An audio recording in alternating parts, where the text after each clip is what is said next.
Bueno, entonces el profesor Antonio Rusonielo va entonces a dictarnos la charla, la web 3.0, la Internet descentralizada. No sé si quieres presentarte primero.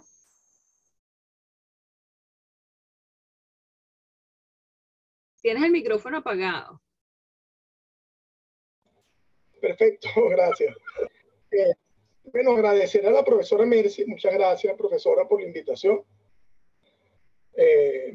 De verdad que, bueno, complacido de compartir en estos espacios y de nuevo, bueno, muchísimas gracias. Para mí es bueno, imagínense, que la profesora Mercy me invite en sus clases pues, a dar esta charla, todo un honor, ¿no? Así que de verdad, muchísimas gracias. Yo soy de profesión ingeniero eléctrico, el ingeniero electricista es realmente el término, ¿no? De la Universidad Central, me gradué por allá por los años 90, cuando no existía la internet. Oh, no, eso lo vamos a ver hoy, vamos a ver una línea de tiempo, ¿no? Con la evolución del internet, pero bueno, sí, cuando me estaba graduando, los años antes de graduarme estaba llegando pues el internet, ¿no? Con los famosos modem dial-up, ¿no? Etcétera. Pero sí, soy ingeniero eléctrico, especialista en telecomunicaciones, he trabajado en empresas como Ericsson, Movilnet, pues Cantv, o sea, en el área de telecomunicaciones desde el año 2015 o 14. Me dediqué a la academia, bueno, a estudiar, pues, a hacer el posgrado de computación en la central. Después, pues, me dediqué a la academia a dictar clases en pregrado y desde el año 2016, pues, entré, digamos, a investigar sobre el tema blockchain y allí, pues, para decirlo, pues, de esta manera, es tal cual, no es una exageración, quedé atrapado por el tema. El tema me fascinó, de hecho cambié mis temas de tesis, mis temas de investigación y los enfoqué todos hasta el día de hoy en lo que es blockchain combinado con Internet de las cosas, con aplicaciones blockchain, ¿no? Y en la actualidad, bueno, eso es parte, digamos, de mi trabajo, ¿no? El tema de consultorías, además del tema de cursos y desarrollos en el área de blockchain. Entonces, con esto que podemos ya empezar con la presentación. No sé si ya pueden ver la pantalla. Sí, se ve perfectamente. Ok, excelente. Entonces, fíjense, justamente, ¿no? Esto es algo de lo que les estaba comentando ahorita, ¿no? De aquellos hitos de la web 1.0, de esos inicios de la Internet, ¿no? Por supuesto, los temas de investigación alrededor del Internet, pues son anteriores a los años 80 y 90, ¿no? Ya desde finales de los años 60 se empezaron a establecer las primeras redes, no todavía de manera exitosa, ¿no? Posteriormente el proyecto es transferido con la famosa de DARPANET a las academias, a las universidades en los Estados Unidos, y ya alrededor del año 69 empieza, digamos, a conformarse. Entonces, hablo como los primeros pasos, ¿no? La Internet que nosotros conocemos en la actualidad. Ese primer mensaje que se manda en el año 69, pues estuvo, digamos, a cargo de ese proyecto. Aquí está este señor Leonard Kleinrock, que está acá con esta super máquina, este super maquinón que está acá, que iba a mandar el primer mensaje en redes, ¿no? De datos. Se supone que iba a mandar un mensaje que dijera login y lo único que mandó fue LO, ¿no? LO. Y después de una hora, fíjense que estos son unos equipos que eran del tamaño de unas neveras y son los equivalentes ahorita a los routers, ¿no? Bueno, el hecho es que después de una hora es que se pudo mandar por primera vez en la historia a través de un redato un mensaje, el mensaje completo, ¿no? Que era login. Entonces, bueno, hasta el día de hoy se hace referencia a ese momento como low, que fue, bueno, fue un éxito. No importa que no se transmitió en principio el mensaje completo, bastó con que se transmitiera el low y luego pues una frase muy común entre los que participaron en el proyecto, es decir, bueno, low and below, algo así, ¿no? Y más allá, ¿no? Bueno, Fíjense que estamos hablando del año 70, primer mensaje. Y aquí empieza a aparecer uno de los protocolos archiconocidos y que es la piedra fundamental de la comunicación de datos, que es el protocolo de transporte TCP/IP, ¿no? Que bueno, esta es la pila TCP/IP, aquí es el protocolo de transporte TCP/IP y el de red IP, ¿no? Aquí participa, bueno, Vinton Cerf, pues también uno de las que forman parte, digamos, de los nacimientos y la construcción de la Internet, junto a Robert Elliott Kahn. Y fíjense que en el año por acá, 69, 72, no tenemos todavía lo que es la web. O sea, no existe tal cosa como la World Wide Web. Aún no la tenemos, ¿no? La manera de acceder al Internet a través de unos buffers o unas navegaciones, yo lo viví. Era a través de unas terminales por texto. No era para nada, era pues lo que conocemos en la actualidad. Pero ya, pues a partir del año 89,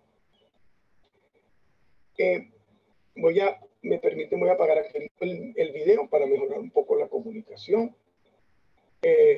Acá en el año 89 se da la primera comunicación usando el protocolo HTTP, ¿no? Fíjense que ya el protocolo TCP/IP estaba en el año 72, que era el protocolo de transporte y de red. Y el protocolo HTTP, que es de capa de aplicaciones, que va montado sobre las capas anteriores, pues, bueno, prácticamente surge 7 años después, ¿no? Casi una década después.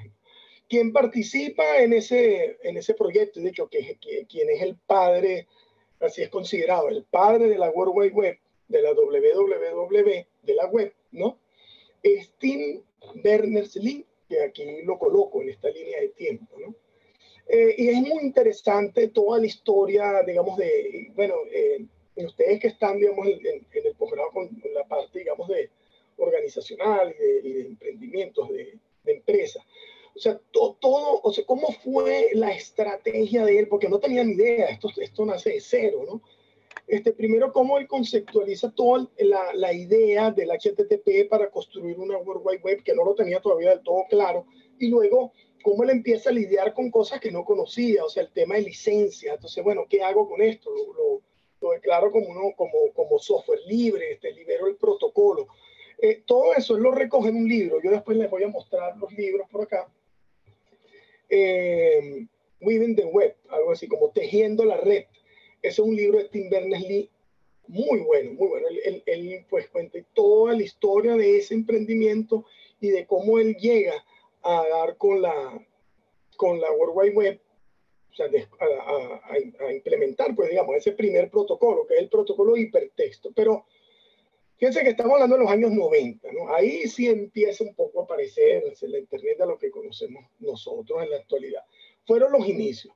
Uno, lo que empezaba a ver eran cosas como, bueno, enlaces, ¿no? Esos famosos enlaces que hacían magia.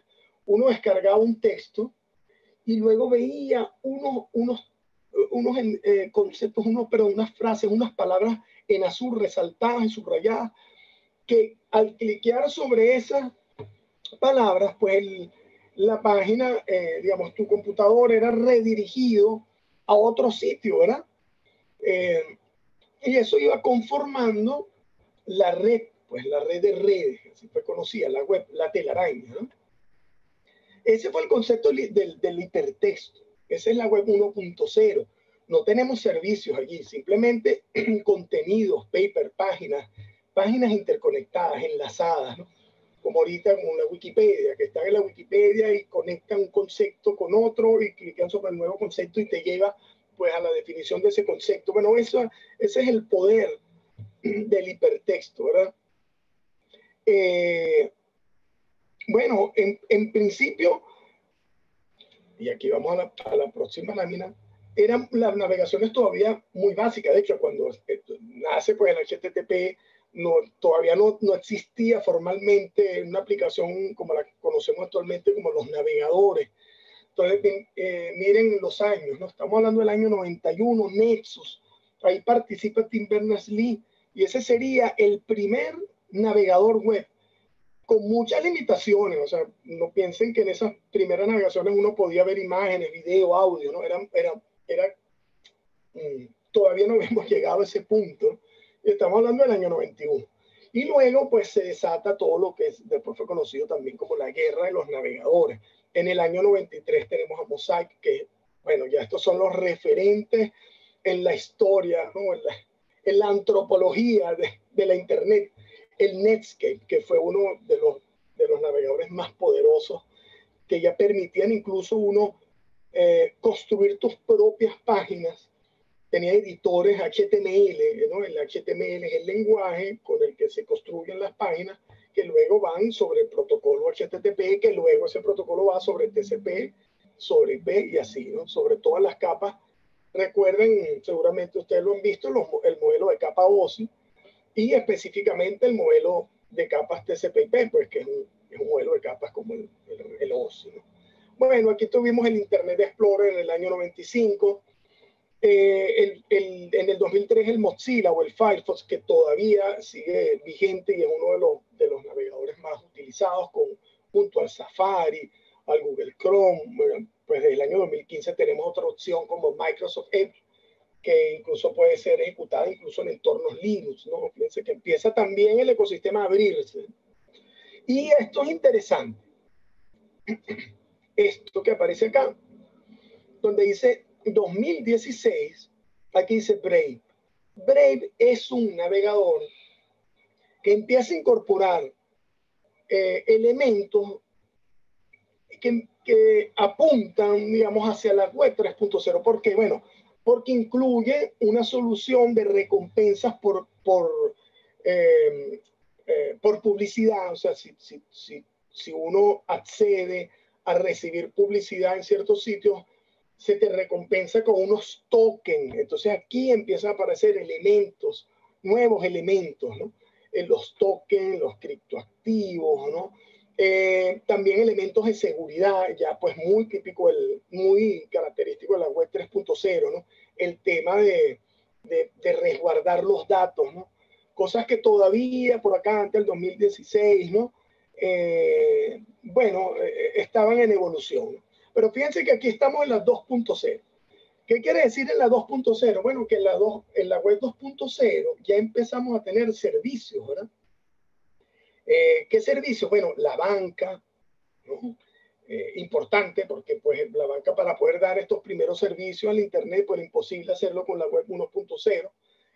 Tuvimos que llegar pues a avances en cuanto a los certificados, perdón, a la certificación de sitios, a la emisión de claves asimétricas o claves públicas, ¿no? Y aquí, pues poco a poco, en la web 2.0 empiezan a ofrecerse servicios bancarios, servicios de mensajería, ¿no? Empiezan servicios, los servicios de compra, de pagos por internet a través de tarjetas de crédito, de las compras online. Esa sería nuestra web 2.0. Entonces, vamos a detenernos un poquito aquí antes de avanzar y miremos esto que tengo acá del lado izquierdo, que dice the next step in Internet evolution, ¿no? Como los próximos pasos en la evolución de Internet. Fíjense que nosotros, bueno, yo vengo de una era pre-Internet, suena muy prehistórico, lo digo y suena como antropológico, una cosa súper atrás, ¿no? Pero bueno, vengo de la época pre-Internet. Cuando estudiaba en la universidad no existían ni siquiera los móviles, por supuesto, ¿no? Entonces toda la comunicación era de tipo H2H, ¿no? Como human to human, ¿no? La comunicación era humano a humano, aunque por supuesto que existían los teléfonos públicos.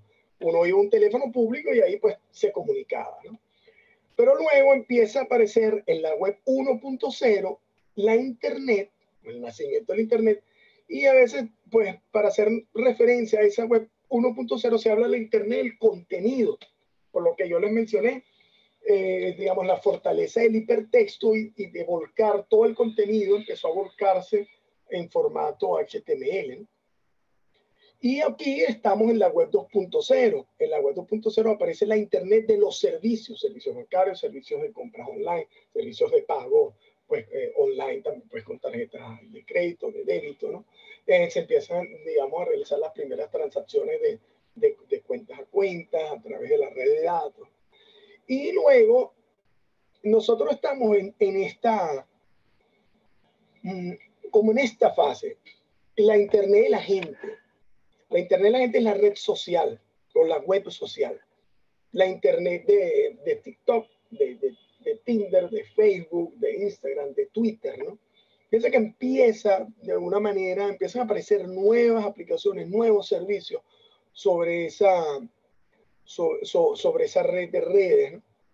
E incluso ahora aparecen aplicaciones como la Internet de las cosas, o sea que por primera vez hace unos años para acá podemos darle acceso a dispositivos mínimos, miniaturizados, y bueno, sin ir tan lejos, ¿no? Pensemos, por ejemplo, en el Fire TV de Amazon, es un dispositivo de Internet de las cosas, en los bombillos inteligentes que uno puede controlar de manera remota con una app móvil, o incluso ir más allá, ¿no? Y pensar en ciudades en donde se implementa Internet de las cosas, por ejemplo, para soluciones de ciudades inteligentes, como semáforos inteligentes.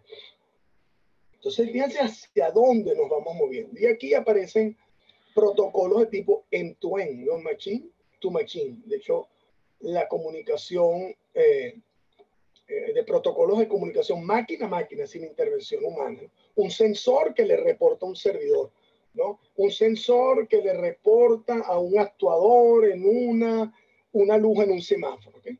Entonces, fíjense cómo esto ha ido evolucionando. ¿Qué faltaba? Pues ya teníamos el contenido, ya tenemos la interconexión, ya tenemos a la gente pues estableciendo las relaciones, de relaciones sociales, relaciones de negocios, ¿no? A través de la Internet. O sea, esto transformó las relaciones sociales de manera global. Aparecen nuevos términos como la glocalidad, que es la globalidad junto a la localidad, ¿no? O cómo hechos locales pueden afectar a lo global y viceversa, ¿no? Entonces, esto transformó la sociedad, ¿no? Sin lugar a dudas. ¿Qué faltaba? Bueno, faltaba, aunque tenemos las soluciones de pago con dinero convencional, ¿verdad? Es decir, y a través de instrumentos como las tarjetas de crédito y débito, no existía todavía un activo digital nativo de la Internet, ¿no? Todo está asociado en cuanto al dinero, todavía a un dinero conectado a lo tangible, ¿no? Ya van a ver por qué les comento esto. Todo lo demás ya está digitalizado. El contenido pues ya está prácticamente nativo. Se construye de manera nativa en lo digital. Nace en lo digital, se consume en lo digital. Pensemos en las noticias, en los periódicos, pues cómo dieron ese salto del papel al mundo digital, ¿no? Los videos, las imágenes. Estamos hablando pues de imágenes, música ya en formato digital. Prácticamente el streaming pues ha arrasado con los otros tipos, digamos, de maneras de escuchar y de ver películas, ¿no? Entonces, ya se está dando el contenido de manera nativa en lo digital. Faltaba una cosa, que era ese dinero digital. Dinero digital descentralizado. ¿Y por qué lo menciono? Porque es que realmente el nacimiento de la tecnología blockchain con el paper de Satoshi Nakamoto en el 2008, ¿no? El que bueno, realmente fue lanzado, el paper lo lanzan por ahí el 29, el 30 de octubre del 2008, y el 9 de enero del 2009 inicia o se lanza pues de manera en producción, pues, ¿no? La primera blockchain. No existía, era un concepto, no había sido implementado. El concepto blockchain lo da alrededor del año 96, 97, un abogado criptógrafo que se llama Nick Szabo, lo pueden buscar, muy interesante, ¿no? Y además fíjense de dónde viene la idea, ¿no? La idea, el concepto. Nick Szabo es un abogado criptógrafo programador. Entonces, desde acá, desde el año 2008, con el nacimiento de Bitcoin, pensemos en lo siguiente. O sea, el Bitcoin es un criptoactivo, ya como muchos otros criptoactivos, que entran dentro, hay una capa que entra, digamos, dentro del mundo financiero, una capa especulativa, ¿no? Bueno, la variación de precios, la volatilidad. Ese es otro tema. Pero pensemos en la tecnología, o sea, lo que nace con Bitcoin como tecnología es la blockchain. Y la blockchain transforma y empieza a transformar a la web, digamos, empujando de alguna manera, forzando de alguna manera esa evolución a la web 3.0. Ya vamos a ir viendo por qué. Pero es importante eso, ¿no? Con el nacimiento de Bitcoin nace la blockchain. Con el nacimiento de Bitcoin y la blockchain en el 2014, es donde Vitalik Buterin lanza el paper de Ethereum, ¿no? En el 2014 tenemos por primera vez la conceptualización y posteriormente con el lanzamiento de Ethereum, la puesta en producción de soluciones de contratos inteligentes. ¿Ok? Eso es tecnología blockchain, eso está conectado. O sea, Ethereum es posible porque existió Bitcoin. ¿Ok? Bitcoin suelta, digamos, en la tecnología blockchain y Ethereum se monta sobre la tecnología blockchain, pero construye algo adicional, o sea, le da un valor, algo, no es una copia más de Bitcoin, sino introduce la posibilidad de programar aplicaciones de manera descentralizada. Esos programas se conocen como contratos inteligentes, ¿ok? Entonces, fíjense en dónde estamos, o sea, cómo nos hemos ido moviendo hacia aplicaciones que, por supuesto, en la web 2.0 eran impensables e imposibles, ¿no? No es simplemente que a nadie se le había ocurrido una aplicación, no. Es que era imposible. O sea, teníamos que tener previo pues, a web 3.0 soluciones descentralizadas que hicieran el trabajo. Por supuesto que antes de blockchain y antes de Bitcoin existían soluciones descentralizadas, pero estaban enfocadas en lo que es la descarga de contenido, descarga de películas, ¿no? Napster o tipo redes tipo BitTorrent, las redes, protocolos peer-to-peer, ¿no? Pero lo importante es que con blockchain se introduce la posibilidad por primera vez de realizar transacciones de una persona a otra, de personas desconocidas, en un entorno no confiable. ¿Okay? Esa es la fortaleza básica del blockchain. Aquí les coloco este tanque, aquí es un tanque de tiburones. Bueno, la Internet es un tanque de tiburones. O sea, la Internet no es un entorno confiable, por eso hay que tomar las precauciones, ¿no? Es decir, utilizar los esquemas de seguridad, la doble autenticación, verificar que los sitios estén certificados, que tengan en el navegador el famoso candadito, es decir, que se cifró además el canal para que toda la información esté protegida ante cualquier ataque del hombre del medio, ¿no? Entonces, la Internet es no confiable, hay que tomar precauciones. Y la blockchain por primera vez permite que dentro de ese entorno no confiable se realicen operaciones de una persona a otra. O sea, por ejemplo, el profesor Antonio, la profesora, le va a transferir unos criptoactivos a la profesora Merz. Es más, ni siquiera nos conocemos. Lo vamos a hacer por la Internet y no necesitamos a la banca. No, porque esto lo hemos podido hacer siempre con la banca. Yo le puedo transferir del Banco Mercantil de mi cuenta al Banco de Venezuela, por ejemplo, de la profesora, pues tantos bolívares, ¿verdad? Entonces ahí, claro, tenemos a la banca como ente de confianza, ¿verdad? El tercero de confianza. Pero aquí, con blockchain, ese tercero de confianza sale de la ecuación. Fíjense lo poderoso. Es sustituido por un conjunto de algoritmos, de protocolos, de elementos de criptografía, pues que lo hace innecesario. Ya no es necesario ese tercero de confianza. Ese tercero de confianza ahora es sustituido por software, por reglas lógicas o reglas de negocio programadas, ¿verdad? Entonces, importante estos hitos, ¿no? y para la web 3.0. Entonces, yo les hablaba de Brave. Bueno, Brave ya es esos navegadores, son de esos. De hecho, el creador de Brave tampoco es un tipo que recién llegó al ecosistema y tal. Estos son, el creador es uno de los que participa en el desarrollo de JavaScript, ¿no? O sea, son personas reconocidas en el mundo de la ciencia de la computación, ¿no? Pero bueno, fíjense que ya en el navegador Brave se introducen cosas como un token que se llama el Basic Attention Token, ¿verdad? Ya que son conceptos como típicos o propios de la web 3.0. Uno tiene una billetera digital y eso también son conceptos que empiezan a ponerse pues, muy en uso con esta nueva era.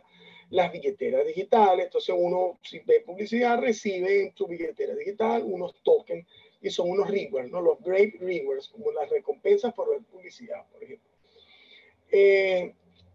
Preguntas hasta acá. Siéntanse totalmente libres de hacerme preguntas. Sí. Hay una pregunta por aquí en el chat de Gonzalo Sánchez que pregunta ¿qué opina del halving de Litecoin? Creo que es.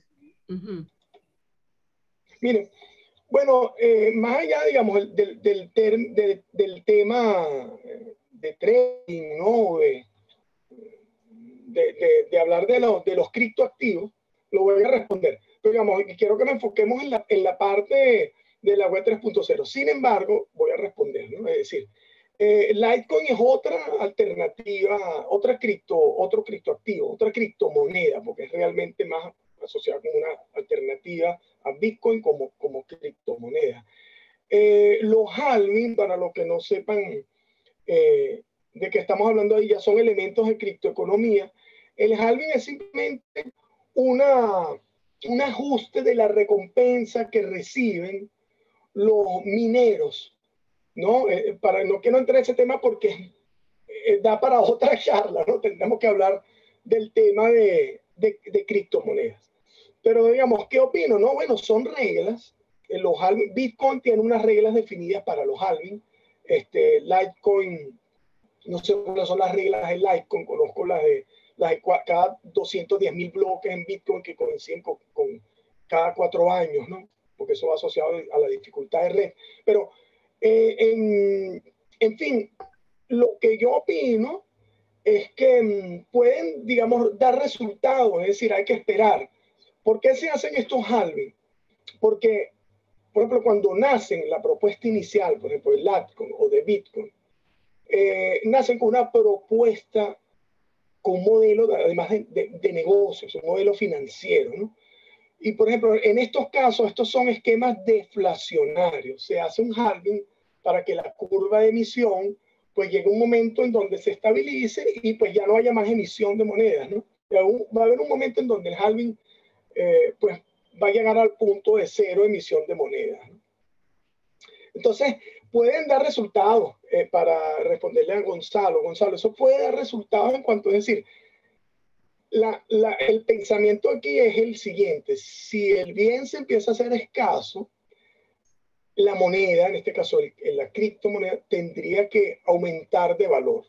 Pero hay que ver por qué no es tan determinista. Bueno, porque este es un elemento de economía, un elemento financiero, y ya sabemos todo lo complicado y lo que entra dentro de todos esos elementos de los trading, de las finanzas, ¿no? Por eso le digo, importante, digamos, enfocarnos en blockchain, en web 3.0 y bueno, y seguir adelante. Pero para responderte, Gonzalo, eso es, hay que esperar. Yo sí creo que puede tener resultados, pero hay que esperar. O sea, los esquemas deflacionarios podrían tener resultados. Me escribe Fiorella Zambrano. ¿Puede la 3 web.0 impulsar a la innovación? Sí, y ya lo está haciendo y lo vamos a ver. Yo les voy a mostrar a ustedes otras láminas y vamos a ver dónde estamos llegando con todo esto. Esto para responderle a Fiorella. Y no sé si alguien más tiene alguna pregunta o seguimos. Ok. Por el momento no hay más preguntas. Ok, perfecto. Okay, voy a seguir entonces. Miren la lámina, estamos en la lámina número 4 y vamos a esta lámina. Entonces, aquí vamos a la innovación, ¿no? Empezamos a ver cuáles son esos nuevos elementos que llegan pues con el nacimiento de la descentralización de los criptoactivos, de los contratos inteligentes, ¿no? Y en principio lo que nace con blockchain y específicamente con Bitcoin, que es el referente, que es el primero, es lo que conocemos como la Internet del dinero. Pero fíjense lo que nosotros hemos estado viendo anteriormente, ¿no? Aquí hablamos de la Internet del contenido, la Internet de los servicios, la Internet de la gente, la Internet de las cosas. Esto se solapa un poco con lo que sería en la actualidad la Internet del dinero. Junto con la Internet del dinero llegan elementos como los contratos inteligentes que nacen con redes como Ethereum, una red también de blockchain pública, Ethereum, que es la primera en introducir contratos inteligentes. Y además empiezan a combinarse elementos de cadenas de bloques con la Internet de las cosas, o sea, dispositivos IoT con unas billeteras internas que pueden incluso entre ellos pagarse, o sea, intercambiar servicios, los dispositivos sin intervención humana, los dispositivos intercambiar servicios, recibir un pago por ese servicio entre ellos, ¿no? Un servicio que se da entre dispositivos y el pago se realizaría a través de tokens o a través de un criptoactivo o a través de un token, puede ser una criptomoneda como Bitcoin, Ethereum o cualquiera de las existentes, por ejemplo, las de Litecoin. O a través también de un token si estamos hablando de soluciones empresariales o en entornos privados, ¿no?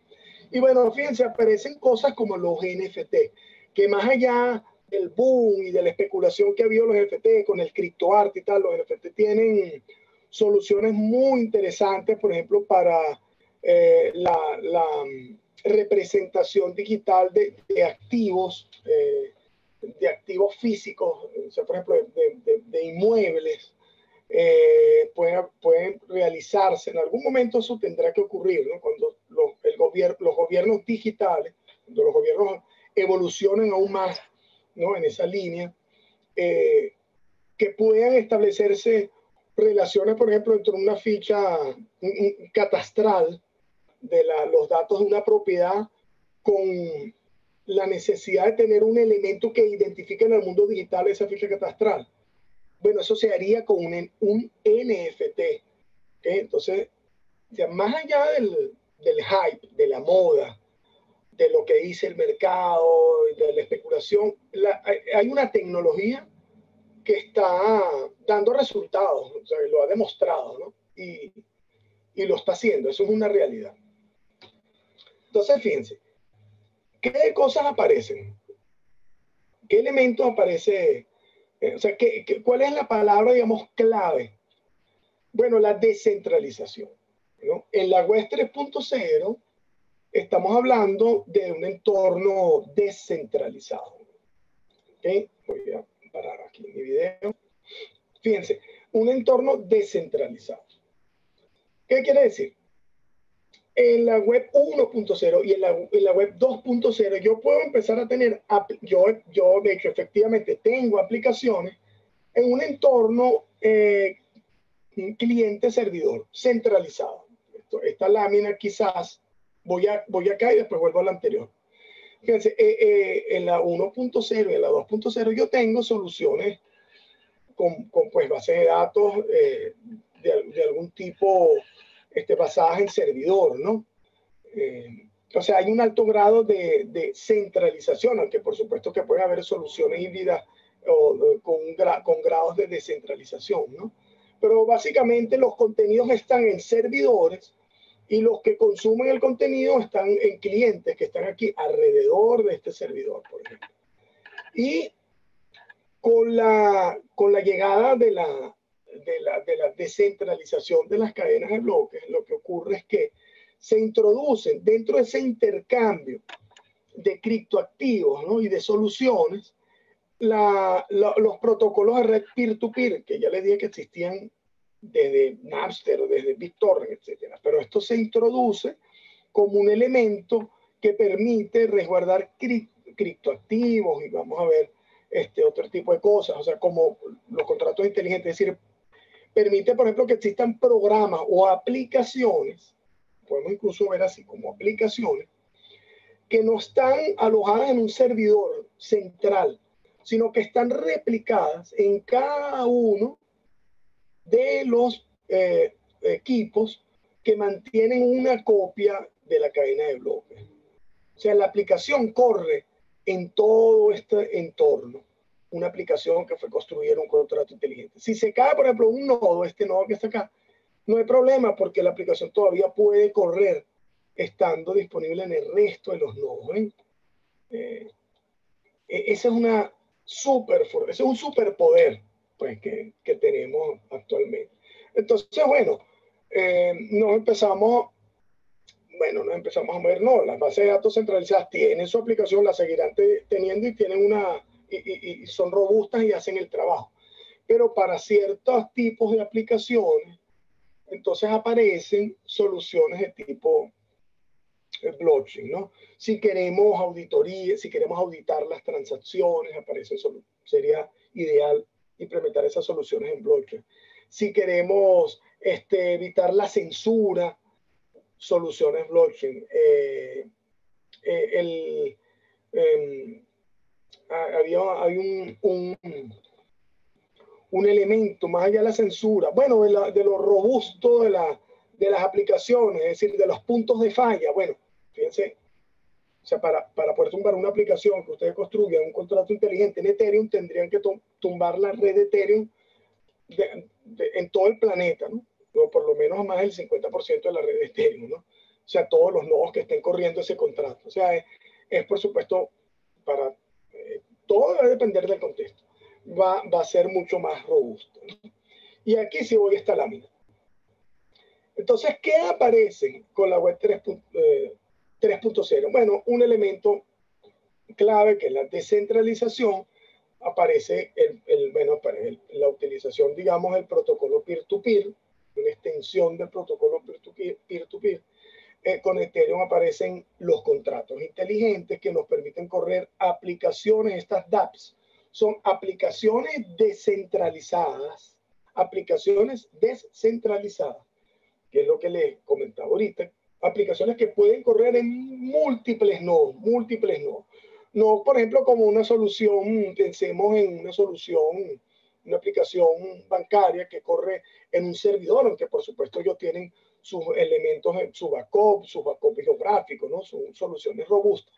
Pero en este caso, no es que ni siquiera, o sea, la redundancia ya corre, digamos, de manera nativa, ¿no? Entonces, de aquí podemos decir que la web evoluciona con estos servicios, ¿no? Nosotros tal vez ahorita sí nos estemos más familiarizados con esto, ¿no? Con estos servicios que son como claves para cada una de estas fases, ¿no? O sea, en la web 1.0, bueno, teníamos la guerra de los navegadores, la guerra del acceso a las redes, ¿no? Empezaron a aparecer jugadores, bueno, como Explorer, bueno, de Microsoft, las redes, tipo Microsoft, las primeras redes, Google. En la web 2.0, aquí tenemos, bueno, entornos, ecosistemas como los de Facebook, y aparecen Instagram, Safari, la evolución de los navegadores, ¿verdad? Bueno, de hecho, fíjense, aplicaciones también disruptivas, ¿no? Tipo Uber, AWS, que son soluciones de infraestructura en la nube, ¿verdad?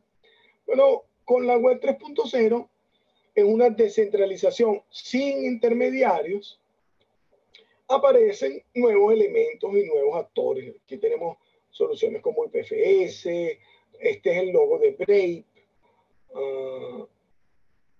Vamos a ver, este es MetaMask, por supuesto las criptomonedas, Filecoin, ¿no?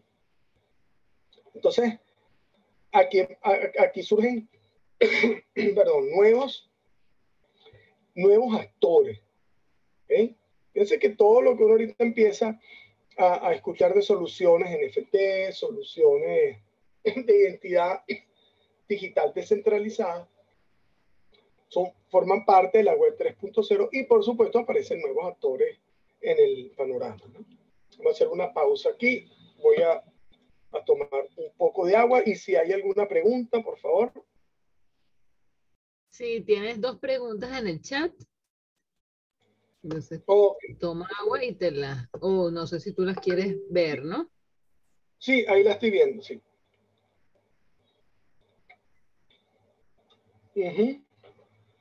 Bueno, Fiorella pregunta si la web 3.0 puede llegar a introducir una descentralización completa, es decir, sin la necesidad de depender de servidores centralizados. Bueno, la respuesta es sí. Siempre consideremos que cuando vayamos a pensar en soluciones, en propuestas para las empresas, ¿no? Quizás para la mayoría de los casos las propuestas sean híbridas, una combinación de tecnologías centralizadas con tecnologías descentralizadas tipo blockchain, ¿verdad? Pero sí pueden haber, y las hay, soluciones de Web3 completas, ¿no? Bueno, las blockchain públicas son ejemplos. Es decir, son soluciones de intercambios de criptoactivos totalmente descentralizadas. Ethereum es una opción, Bitcoin es otra opción, y hay más de 3.000, 4.000 criptos por ahí, muchas no tienen ningún valor, otras no, pues simplemente fake, ¿no? Y otras sí tienen mucho valor, que son las que sí tienen algo que aportar para el ecosistema. Bitcoin, Ethereum, la más importante. De repente alguien mencionó Litecoin. Bueno, Litecoin es un proyecto serio, ¿no? Dash estuvo muy fuerte, digamos, en Venezuela. La gente de Dash en un tiempo, ¿no? Entonces, la respuesta es sí, existen. Y las criptomonedas son un ejemplo. De hecho, existen, para los que quieran investigar sobre el tema, lo que se llaman los pool, los pool de intercambio. Ahora se me fue los pool financieros, pool de intercambio, es decir, mesas de intercambio de monedas con soluciones totalmente descentralizadas y están operando desde hace unos años y funcionan, ¿no? Aquí pregunta Ariana, una pregunta, profesor, una pregunta. ¿Cómo se puede garantizar la seguridad o mecanismo de recuperación? Por ejemplo, que uno de los nodos sea infectado. ¿Es posible que este nodo afecte a los demás? Bueno, ok, buena pregunta, fíjense.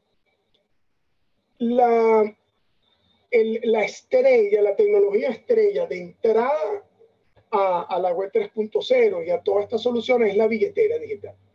La billetera digital es una tecnología que lo que hace es resguardar claves privadas. O sea, si cuando tú construyes tu billetera digital, esa billetera te construye unas claves privadas y unas claves públicas que tú utilizas para interactuar con el mundo exterior, ¿no?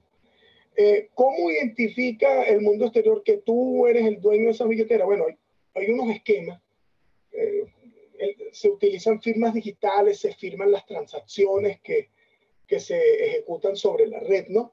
Pero lo importante es entender que existen mecanismos criptográficos que dan garantía de que la persona que ejecuta una transacción con una dirección pública conocida por todo el mundo es el dueño, es el que tiene la llave privada asociada a esa dirección, ¿no?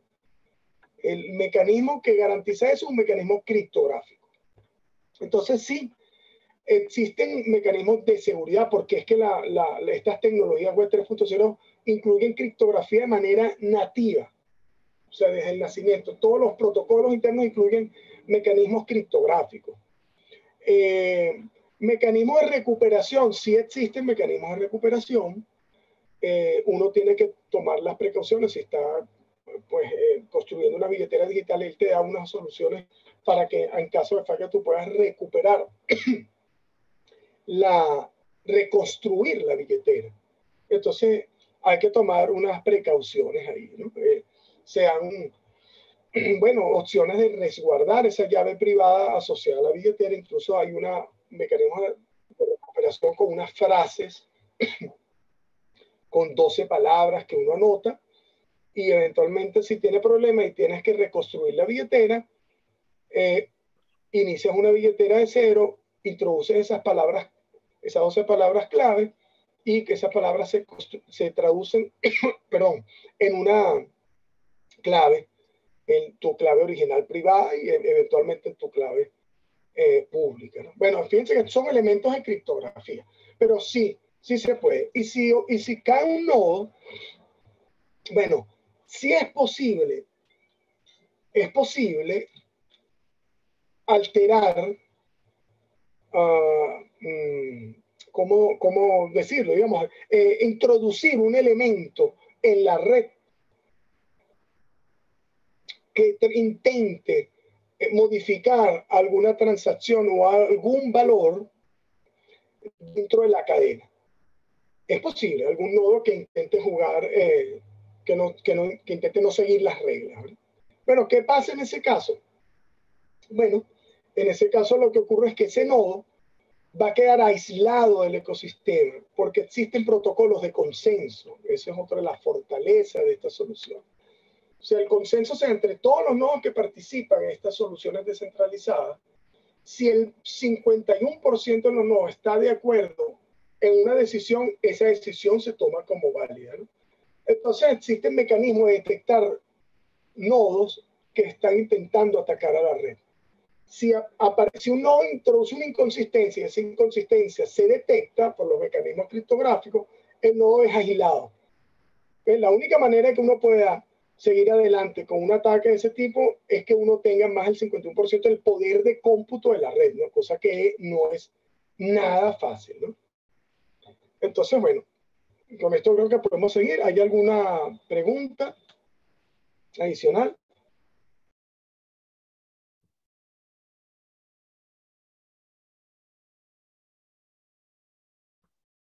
Ok, no, que muchas gracias.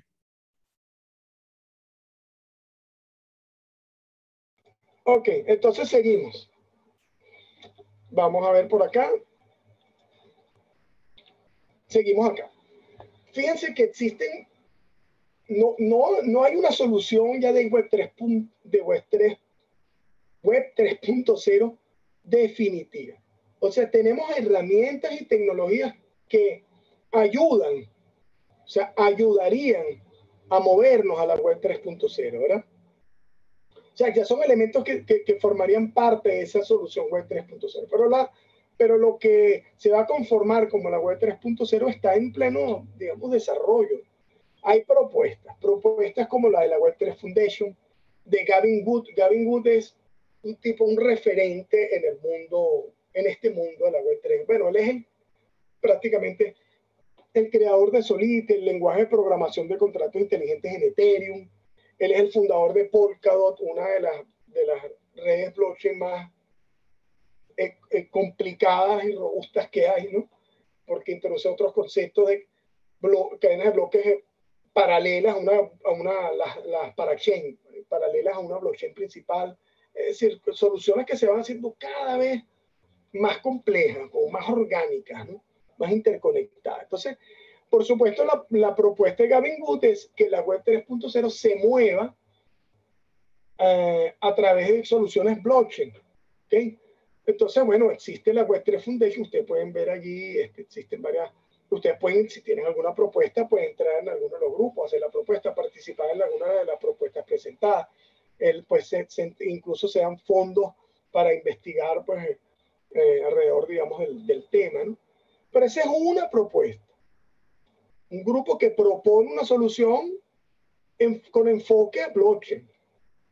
Pero también tenemos aquí a Tim Berners-Lee, ¿no? ¿Te acuerdas de Tim Berners-Lee? Él es el creador del HTTP, del hipertexto. Y Tim Berners-Lee tiene una propuesta y un proyecto que se llama Solid, que incluso participa el MIT en ese proyecto, ¿no? son soluciones no blockchain, ¿lo ven?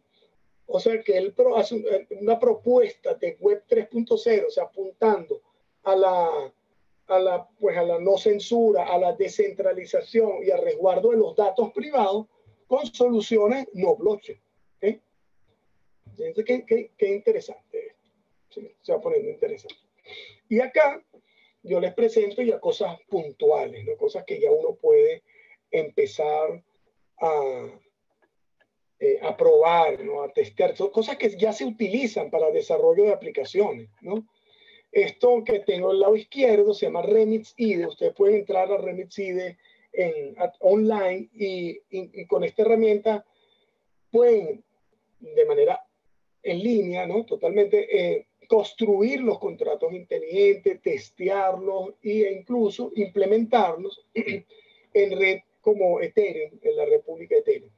Es decir, soluciones funcionales y totalmente operativas y descentralizadas. Eso es real. Eso es ahorita. Y acá tienen, bueno, de hecho esto que yo les muestro acá de Remix, esta es la solución desktop. La pueden descargar y ustedes la pueden correr de manera local en su PC. Y además esto que tienen del lado derecho es otra herramienta que se llama Ganache, que te permite levantar una blockchain local, o sea, dentro de tu máquina, y te da una billetera, unas billeteras de pruebas, ¿no? Son, por supuesto, para hacer las pruebas. Uno después tiene que tomar las opciones, digamos, los pasos, pues, adecuados y propios para que cuando vaya a implementar de manera de producción lo haga de manera segura, pues no utilizando, digamos, estas billeteras, o sea, billeteras de test, pues, de desarrollo, ¿okay? Entonces, por ejemplo, uno puede en entorno local usar Ganache, montar una blockchain privada y empezar a conectar esa blockchain privada con Remix, que lo tenemos acá, implementar contratos inteligentes en Remix y el contrato inteligente para que lo vamos a ver reflejado en Ganache acá como una transacción dentro de un bloque. Entonces, con esto uno empieza a construir soluciones Web3, soluciones dApps, de aplicaciones descentralizadas. Esto es real, pues. Entonces, se usa en el día a día de un programador blockchain, pues, ¿no? Estos son librerías que ya existen, tienen el nombre de Web3, que de hecho Tim Berners-Lee no estuvo muy de acuerdo con que la gente de Ethereum le pusiera el nombre Web3. Por supuesto, Tim Berners-Lee no confía, dice que no es necesario, no es que no confíe, que no es necesario ir a soluciones blockchain para la Web 3.0. Pero bueno, la gente de Ethereum tomó el nombre Web3, haciendo referencia a la nueva Web 3.0, y le puso a las librerías de desarrollo el término Web3. Entonces ya existen librerías Web3 para JavaScript, estos son entornos para hacer despliegues, compilar, hacer pruebas, hard-hat, como Truffle es otro, de contratos inteligentes y aplicaciones Web3. Web 3.js son librerías para interactuar. Una vez que ustedes suben las aplicaciones y ya está en el entorno descentralizado, ustedes pueden interactuar con ese contrato a través de librerías. Por ejemplo, esta es una librería de JavaScript que la pueden integrar en sus aplicaciones JavaScript, pues, ¿no? O sea, en sus páginas, la pueden integrar a las páginas web, interactuar con contratos inteligentes. También existe la opción en Python. Les ejecuté aquí un ejemplo, un script que realicé para hacer unas pruebas, mostrarles. Esto es haciendo uso de una librería Web3 de Python para interactuar con un contrato inteligente. Este es un contrato inteligente que existe en la red de Ethereum y ustedes pueden ver acá, uno puede decirle a la red, mira, dame esto es un token, por ejemplo. Entonces, bueno, dame la emisión de estos tokens, dame la dirección, dame la cantidad de tokens que tiene una dirección pública, ¿no? Parece que estas son Ethereum, como Bitcoin y otras, son blockchain públicas, pues. Este tipo de aplicaciones se pueden implementar en entornos privados y, por supuesto, pues eso iría asociado a auditoría, a permisología. No todo el mundo puede auditar todas las transacciones, no todo el mundo puede ejecutar todas las funciones del contrato, ¿no ven? Entonces esto es real, yo esto lo ejecuto desde mi máquina localmente, o sea, desde mi máquina local, ejecuto el Python este script y él se conecta a la red de Ethereum y estoy interactuando con la red, con una red descentralizada, totalmente descentralizada, sin intermediarios. ¿Ok?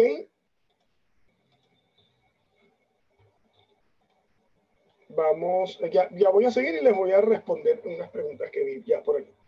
Entonces, ¿qué es lo que tenemos en la actualidad? Bueno, tenemos aplicaciones que ya forman parte de ese entorno de lo que se va conformando como la web 3.0, es decir, tenemos activos nativos digitales, conocidos como los criptoactivos, las criptomonedas entran allí. Tenemos aplicaciones descentralizadas, tenemos organizaciones autónomas descentralizadas, la posibilidad de que se construyan organizaciones sin que necesariamente las personas se conozcan entre sí, sino simplemente se establecen unas reglas de negocio y se ejecutan esas reglas de negocio siguiendo pues esquemas de criptográficos, identificación digital. Tenemos elementos como los tokens no fungibles, los NFT. Empiezan a aparecer todos los días, ahorita se habla de monedas emitidas por los bancos centrales, sonando muy ahora dentro del plan de la estrategia de la comunidad económica. Ellos hablaron de la necesidad ya de tener un euro digital. Estamos hablando en Asia del yuan digital, estamos hablando del BRIC, de tener su propio token y su propia moneda que pues eventualmente seguramente no sería una moneda digital. Las monedas emitidas por bancos centrales son un ejemplo de soluciones no totalmente descentralizadas. Eso no van a ser soluciones descentralizadas blockchain públicas. Las van a emitir los bancos centrales de las naciones y van a tener tecnología blockchain para todos los elementos de seguridad, o sea, incluir todos los elementos nativos criptográficos con soluciones centralizadas. Esto es un ejemplo. Aparece la necesidad de tener oráculos, es decir, sitios externos a la red centralizada que tengan valores, o sea, que tengan algunos valores confiables, ¿no? Con datos confiables del mundo exterior, ¿no? ¿Okay? Es un tema, se los menciono por si quieren investigarlo. Aparecen soluciones de identidad soberana, los zero acknowledge, identificación zero acknowledge. Se empieza a hablar de gobernanza digital, ¿no? Porque con esta tecnología la gobernanza digital escala de una manera bárbara, ¿no? O sea, podemos hablar de gobernanza digital global. Bueno, nuevos actores, Infura, que te dan le dan acceso a tus aplicaciones al mundo descentralizado utilizando un servicio en la nube. Alchemy también es otro de ellos. Open Zeppelin, ¿no? Que ya tiene unos templates para poder construir soluciones de contratos inteligentes estándar, donde pues se consideran todos los elementos de seguridad para no tener que hacerlos de cero. Ethereum como referente para el mundo blockchain. Por supuesto que hay otras redes blockchain que tienen soporte de contratos inteligentes, pero bueno, Ethereum es el referente, ¿no? Por ejemplo, Binance tiene su propia red de contratos inteligentes, o Binance. IPFS, bueno, IPFS es interesante, esto quiere decir Interplanetary File System. Esto es una solución que se da para soportar el almacenamiento de datos de manera descentralizada. ¿Okay? Es decir, uno puede con IPFS almacenar datos en un entorno descentralizado y conectar esos datos a un entorno blockchain, es decir, donde se ejecute un contrato inteligente. ¿Okay? O sea, que no necesariamente el resguardo, el almacenamiento de los datos está directamente en la blockchain, sino que está en soluciones externas al entorno blockchain, pero también de manera descentralizada. E IPFS es interesante porque ya incluso tiene ejemplos de cómo uno puede realizar búsqueda de datos, de documentos, e incluso ejemplos de web 3.0, de navegación web en un entorno totalmente descentralizado. Muy interesante esto. Filecoin también, pues son, digamos, estas plataformas que empiezan a ofrecer, digamos, tokens de pago si tú das, digamos, espacios a cambio, tú puedes pagar por si tú necesitas un espacio de almacenamiento en la red, ¿no? Hyperledger, bueno, es un referente en cuanto a soluciones de contratos inteligentes de blockchain empresariales. Esto es para desarrollos privados. Hyperledger, aquí participa pues empresas como IBM, entre otras. Eso es parte de la Linux Foundation. Y fíjense que pues hablar de Web 3.0 ya los hemos mencionado todos esto, ¿no?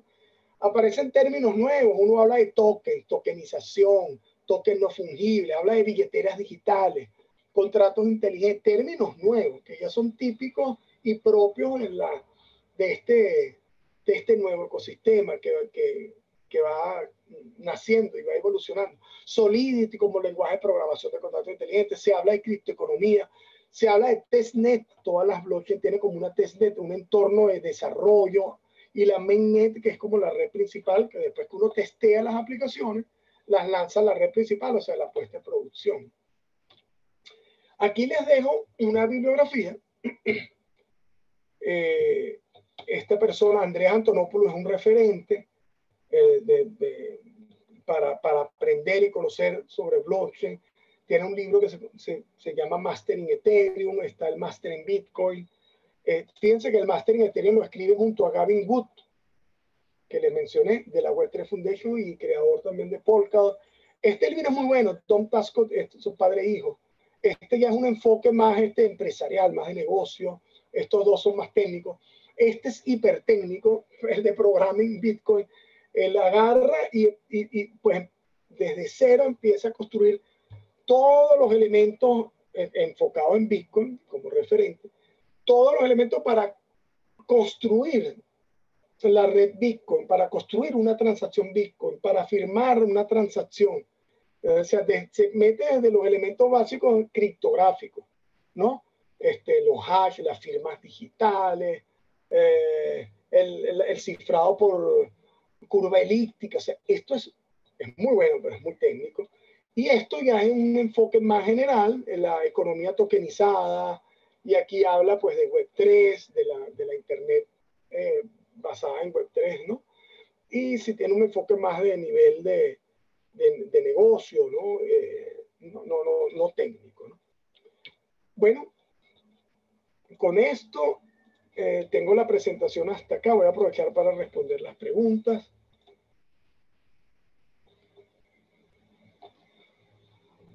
Bueno, okay. Esa te la había hecho yo y creo que ya la respondiste. Ok. Sí, no es per se blockchain, correcto, pero es una solución descentralizada. Debe ser muy parecida a lo que es Torrent, no BitTorrent. Deben tener quizás protocolos peer-to-peer. Y Gonzalo, okay. Bueno, Gonzalo dice algo, dice, de hecho Venezuela fue el primer país en tener su propia criptomoneda. Bueno, fíjense, el tema Petro es interesante. El tema Petro per se no es una criptomoneda, es un criptoactivo respaldado en activos físicos, ¿no? El valor se lo da un activo físico como colateral, es decir, el barril de petróleo. Eso es una bolsa que al final se metió en una ecuación donde entraba, creo que el oro, materia prima, el petróleo y otros elementos. Entonces sí, se puede decir que sí, uno puede ser crítico, ¿no?, de cómo se hizo, pero eso sería un criptoactivo respaldado en activos físicos, sí, correcto.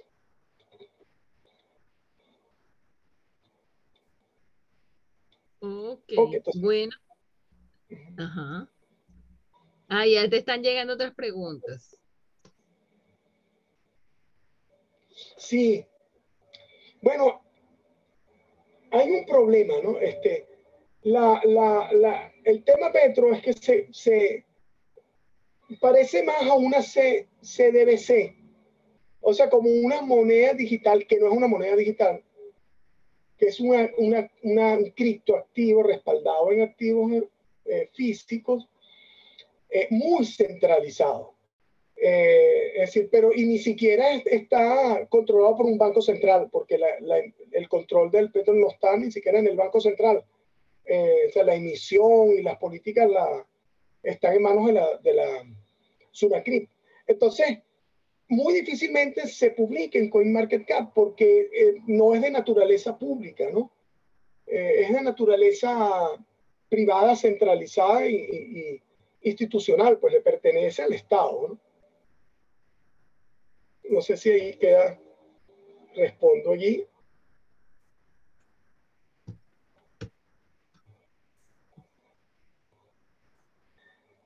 Ah, Gonzalo, no sé si te respondió la pregunta del profesor. Ok. Ok, perfecto. Ok, bueno, si hay alguna otra pregunta.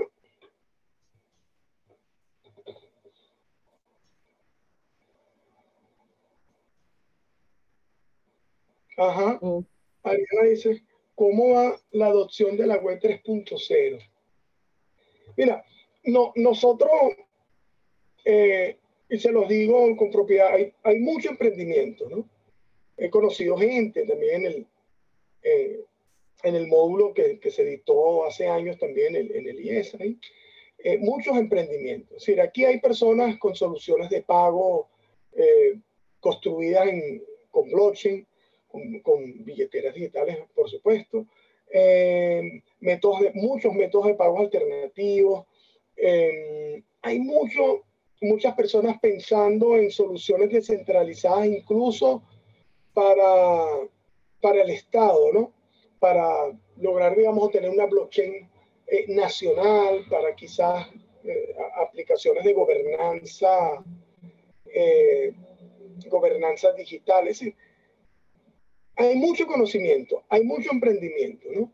Y claro, no, aplicaciones específicas, bueno, realmente ahorita el mercado de la Web3 está muy enfocado en los que son soluciones tipo NFT, soluciones financieras, y hay mucho, o sea, tiene que depurarse un poco, ¿no? Yo creo que todavía falta, estamos en ese proceso de depuración, de que baje el tema de especulativo y de llegar a esas soluciones reales. O sea, por ejemplo, Web3 para soluciones de telecomunicaciones. Bueno, todavía estamos viendo cómo construirla, eso es un reto, ¿no?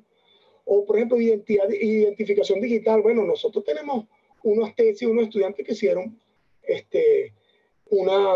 un desarrollo para identificación digital en blockchain, ahí en la central.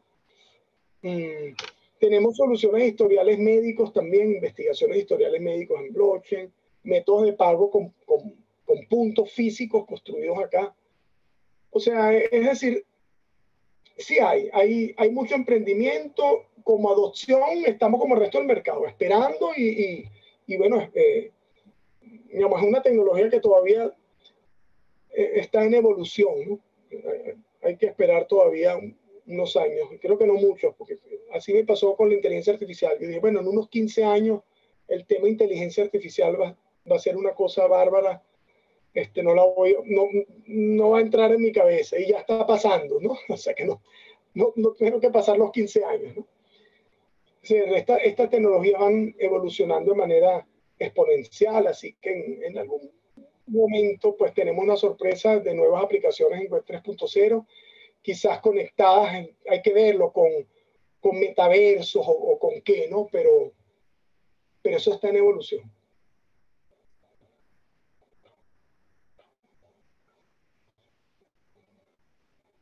Carlos Vargas pregunta, profesor, pero para poder aprovechar esta tecnología, ¿no deberíamos tener un servicio de navegación óptimo como velocidad y capacidad de respuesta? Que en Venezuela aún estamos en velocidades bajas. Bueno, fíjense, en Venezuela tenemos islas, ¿no? Hay zonas que tienen muy buena conectividad. Tenemos soluciones, digamos, de fibra óptica. El que puede pagar la fibra, bueno, excelente, pero las hay. hay soluciones, digamos, ya de planes ni siquiera con fibra, ¿no? Planes básicos de navegación bueno, de hecho, el AVA hay zonas donde llega a 7 megas, 8 megas. Lamentablemente no es en todos los sitios como debería ser, pero los hay. O sea, digamos, hay unas islas ahí, ¿no? Hay unas zonas con muy buen servicio, otras zonas con muy mal servicio. Es decir, por supuesto que la conectividad es vital. O sea, el tema de Internet es vital. Sin la Internet, ese es el primer punto de entrada para esto es Internet, y después de Internet la billetera digital.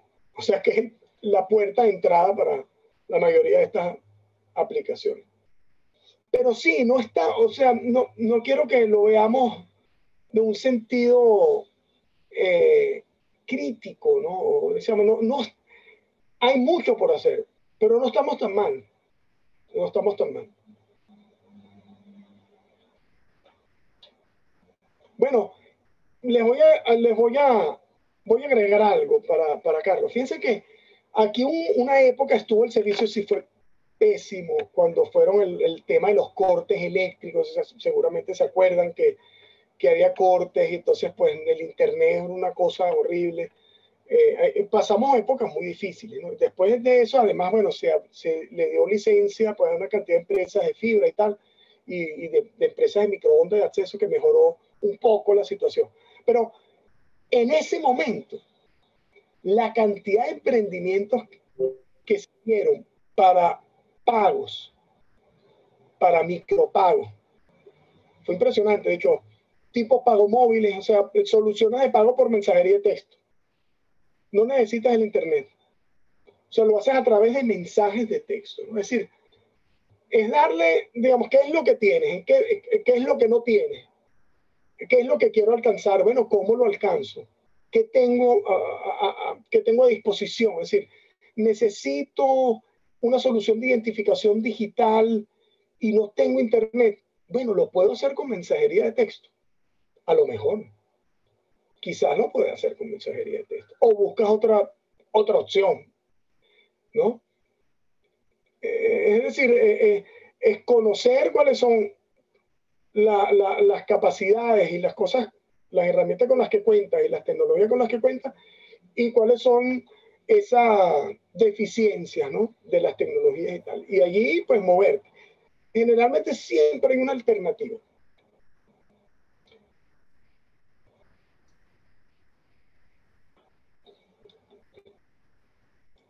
Ok, no sé si hay más preguntas.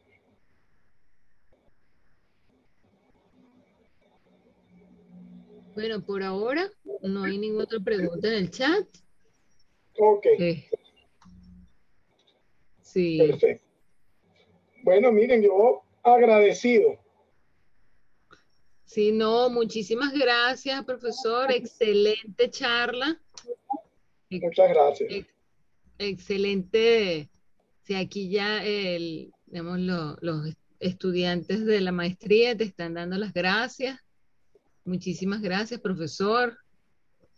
Bueno, y Gracias a gracias a ustedes. ustedes también por su participación, sus preguntas. Se ve que fue un tema de mucho interés, de hecho, un tema, o sea, que está, como que dices, recién saliendo del horno, como dice.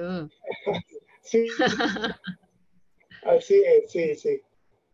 En pleno desarrollo, tal cual. En pleno desarrollo de los acontecimientos, así es. Correcto, sí.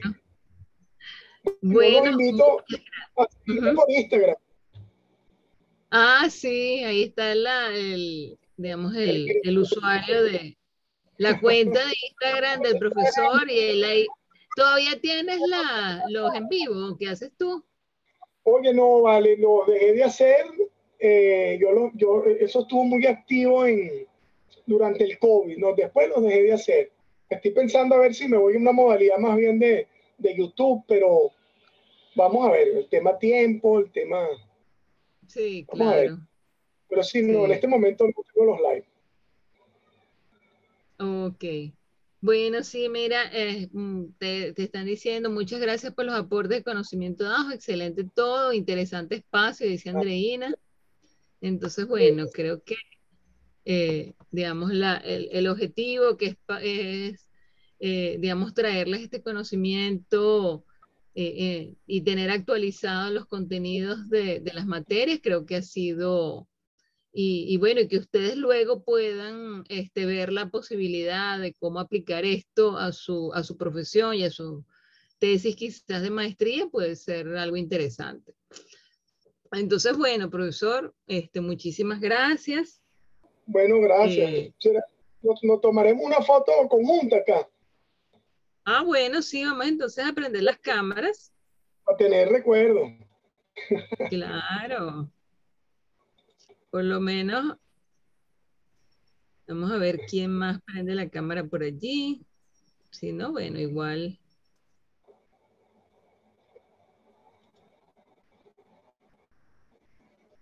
Ahí puse la vista de galería. Ok. Entonces vamos a tomarnos una foto. A ver, déjame ver la vista de galería. Eso. Sí. Entonces ahí estamos. Los que participan, que habían más, habían, pero ya algunos se han salido. Bueno, Oh, entonces, bueno, y aquí Eduardo abrió su cámara. Edward, perdón. Ya voy a tomar otra foto, otra print screen. Ok. Bueno, excelente,